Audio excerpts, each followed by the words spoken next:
భారత ప్రధాని నరేంద్ర మోడీ బ్రెజిల్ చేరుకున్నారు. రియో డి జెనీరోలో గలెనో ఇంటర్నేషనల్ ఎయిర్పోర్ట్ లో ప్రధానికి గ్రాండ్ వెల్కమ్ చెప్పారు. 2 రోజుల పాటు మోడీ బ్రెజిల్లో పర్యటించనున్నారు. ఆ దేశంలో జరిగే 17వ బ్రిక్స్ సదస్సులో ప్రధాని మోడీ పాల్గొననున్నారు. రక్షణ, వాణిజ్యం, సాంకేతికత, ఇంధన సహకారంపై చర్చించనున్నారు. ఈ నెల 8 వరకు మోడీ బ్రెజిల్లో పర్యటించనున్నారు. బ్రిక్స్ వేదికపై ఉగ్రవాదంపై కఠిన వైఖరిని భారత్ వినిపించనుంది.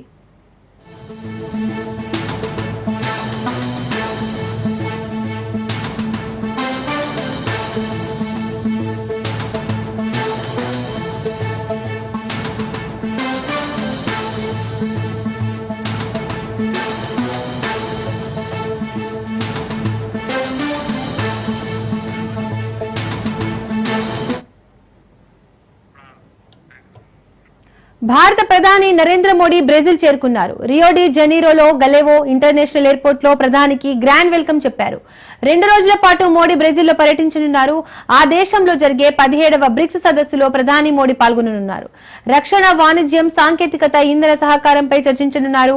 ఈ నెల 8 వరకు మోడీ బ్రెజిల్లో పర్యటించనున్నారు. బ్రిక్స్ వేదికపై ఉగ్రవాదంపై కఠిన వైఖరిని భారత్ వినిపించనుంది. ఇక ఇదే అంశానికి సంబంధించి మరికొంత సమాచారాన్ని మా ప్రతినిధి రాజు లైవ్ ద్వారా అందిస్తారు. రాజు,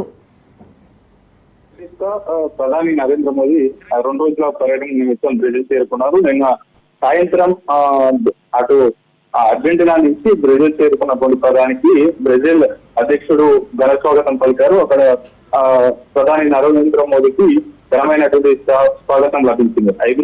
5 దేశాల పర్యటనలో భాగంగా ఇది 4వ దశ. ప్రధానంగా 17వ బ్రిక్స్ శిఖరాగ్ర సమావేశానికి ఇవాళ రేపు జరగబోయేటటువంటి బ్రెజిల్లో జరగబోయేటటువంటి 17వ బ్రిక్స్ శిఖరాగ్ర సమావేశంలో ప్రధాని నరేంద్ర మోడీ పార్టిసిపేట్ చేశారు. నిన్న బ్రెజిల్ లోని రియో డి జెనీరోలో ఆయన ప్రధాని మోదీ అడుగుపెట్టారు. అక్కడ బ్రిక్స్ శిఖరాగ్ర సమావేశంలో పలువురు ప్రపంచ నేతలు కూడా హాజరు కాబోతా ఉన్నారు. ప్రధానంగా బ్రిక్స్ దేశాలైనటువంటి బ్రెజిల్, అదేవిధంగా Russia, India, China, south Africa ఈ 5 దేశాలతో పాటు కానీ మరికొన్ని అదనపు సభ్యత్వంగా కలిగి ఉన్నటువంటి ఈజిప్ట్ వాటితో పాటు కానీ సౌత్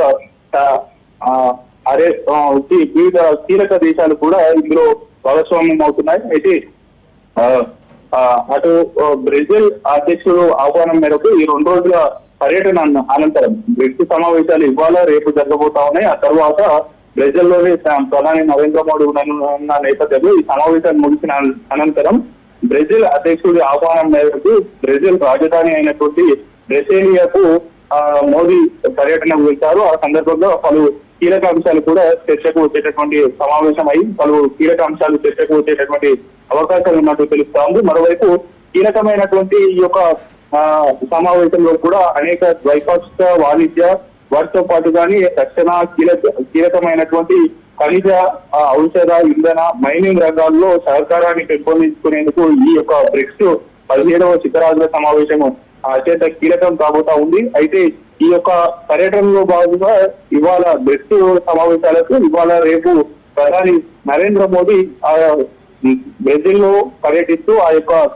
సమావేశాలకు అటెండ్ అవుతారు. దాదాపు 6 దశాబ్దాలు తర్వాత భారత ప్రధాని బ్రెజిల్ కు చేరుకొని చేసుకునేటటువంటి మొదటి ద్వైపాక్షిక ఒప్పందాల్లో ఇది కీలకమైనదిగా చెప్పుకోవాల్సి ఉంది. అయితే బ్రెజిల్లో 5 దేశాల భాగస్వామ్యంతో పాటు కానీ అదనపుగా మరో 5 దేశాల సభ్యత్వాన్ని విస్తరించారు.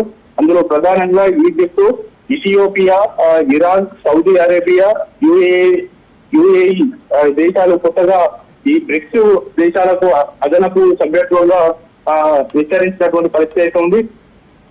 ప్రధానంగా ఈ యొక్క అభివృద్ధి చెందుతున్నటువంటి ఆర్థిక వ్యవస్థ దేశాల మధ్య పరస్పర సహకారంతో ముందుకు వెళ్తే కనుక మరింత వృద్ధి సాధించవచ్చు అనేటటువంటి విశ్వాసాన్ని ప్రధాని నరేంద్ర మోదీ వ్యక్తపరుస్తున్నటువంటి పరిస్థితి అయితే ఉంది. ప్రజాస్వామ్యంతో పాటు కానీ సమతుల్యత, బహుళ ధృవ ప్రపంచానికి సంబంధించి కూడా కీలక ముందడుగు పడేటటువంటి అవకాశం ఉందని ప్రధాని నరేంద్ర మోదీ తెలిపినటువంటి ఎక్స్ వేదికగా తెలిపినటువంటి పరిస్థితి అయితే ఉంది. అయితే ఈ యొక్క కీలకమైనటువంటి ఈ యొక్క 5 దేశాల్లో ప్రధాని నరేంద్ర మోదీ పర్యటించబోతా ఉన్నాడు. ఈ 4 రోజుల పాటు ఇవాళ రేపు బ్రెజిల్లో ఉండబోతా ఉన్నాడు.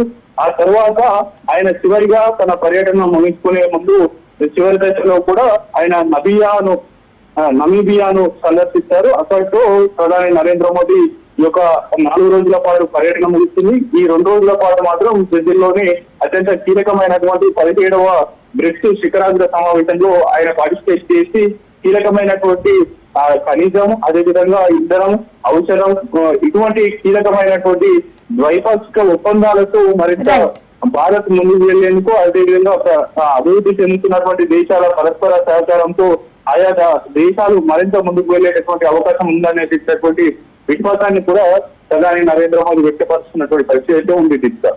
Thank you Raju.